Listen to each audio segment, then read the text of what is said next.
Welcome back to Factorio Demystified.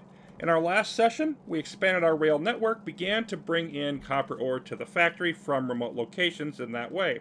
And now we want our interchange here to live up to its name. We want to integrate this and get some of this ore from the train moving towards our furnaces.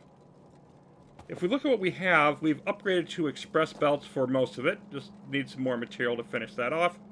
And we have one belt that's almost full. And the second one here will occasionally get a bit going through, but these other two belts are not being used at all once we get past the splitters. So we can simply eliminate those two belts at that point. And then we can bring in our ore from the train station. And now all that will come in nicely.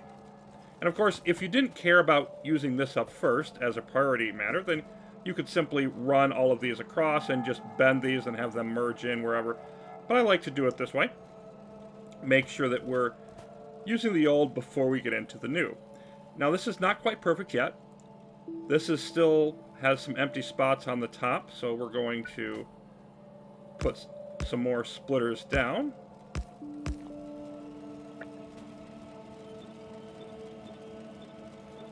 There we go, and some of these are temporary.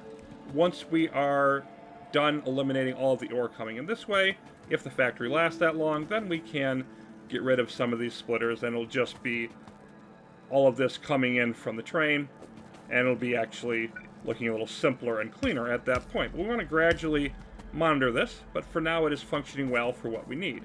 And then we can simply extend this out,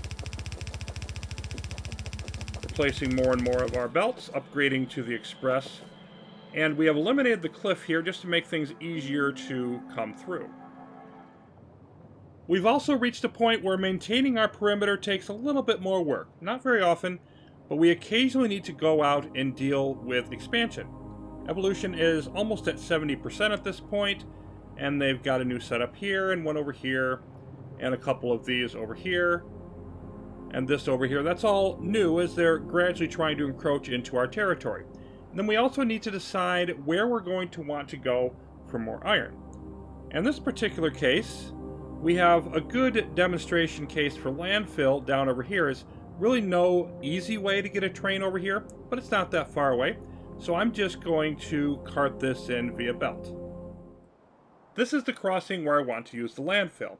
We're already set up over here at mining on the west. I want to cross over to the east without having to bring a train through here. And we just need to put down our little square on any of the water, like so. Like concrete, we simply use plus to increase the size, minus to decrease it. That should be reasonably decent. And then we have plenty of space here to bring our belts over and get our mining operation going.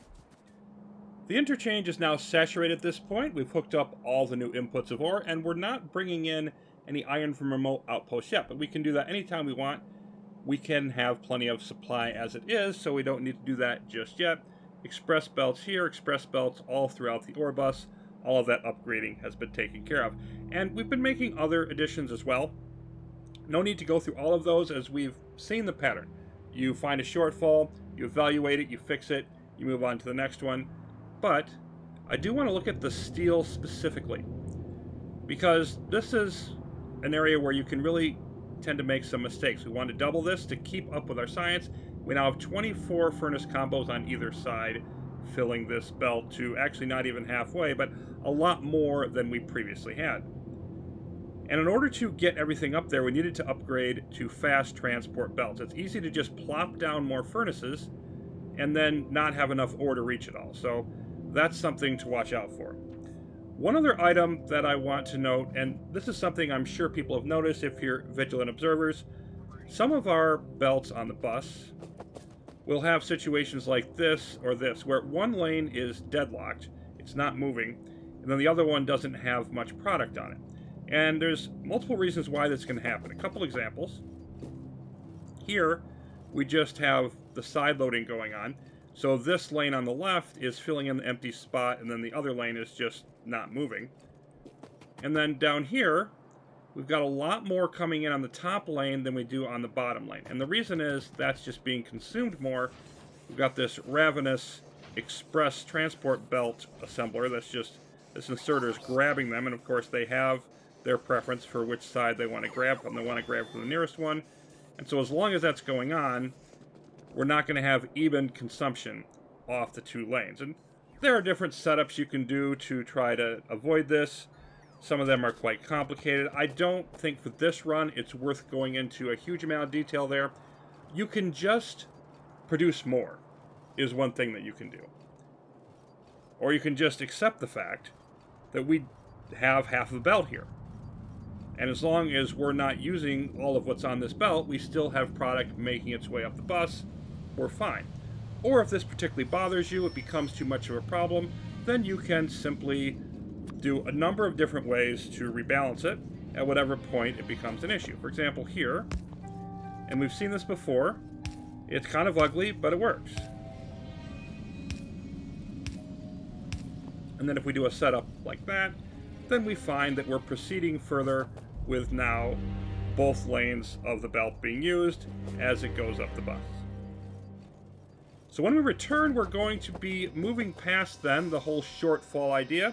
We can simply keep scaling up our resources as much as we need to as we use more and more. But we're going to be moving into some of the new possibilities that come with late game science. Our next goal is to unleash the full power of the logistics system as we now have all of the different kinds of chests unlocked.